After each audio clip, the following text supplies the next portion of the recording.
सुप्रिया सूले का बयान ज्यादा हैरान करने वाला है। देवेंद्र फडणवीस शुरू से ही शरद पवार के निशाने पर रहे हैं। एक बार खबर तो ये भी आई थी कि प्रधानमंत्री नरेंद्र मोदी और शरद पवार की मुलाकात में बात इसलिए आगे नहीं बढ़ पाई क्योंकि सुप्रिया सूले के लिए केंद्रीय कैबिनेट में जगह से के साथ साथ किसी और को मुख्यमंत्री बनाने की सलाह दे रहे थे। ये 2019 के महाराष्ट्र विधानसभा चुनाव के कुछ दिन पूर्व की बात थी। साल 2025 के पहले दिन नक्सल प्रभावित क्षेत्र गढ़चिरौली में देवेंद्र फडणवीस के दौरे के बारे में सुप्रिया सूले ने ये जरूर कहा है, देवेंद्र फडणवीस पहले दिन से ही एक्शन मोड में है।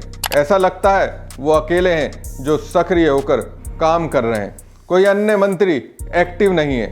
चुनाव से पहले जब देवेंद्र फडणवीस डिप्टी सीएम हुआ करते थे और गृह मंत्रालय उनके पास हुआ करता था तो सुप्रिया सूले ने उनका पार्ट टाइम होम मिनिस्टर बताया था और आरोप लगाया था कि वो महाराष्ट्र के मसलों को हल करने के बजाय दिल्ली में ज़्यादा व्यस्त रहते हैं। और इसी दौरान शरद पवार के जन्मदिन के मौके पर हुआ एक दिलचस्प वाकया भी सुनने को मिला है।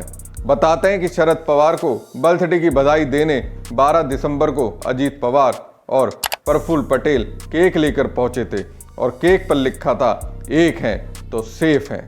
कोई दो राय नहीं कि उद्धव ठाकरे को भी बीजेपी की मदद की जरूरत महसूस हो रही होगी और बीजेपी ने चिराग पासवान से छीनी हुई गद्दी उनको फिर से दिलाकर एक उम्मीद तो जगा ही दी है।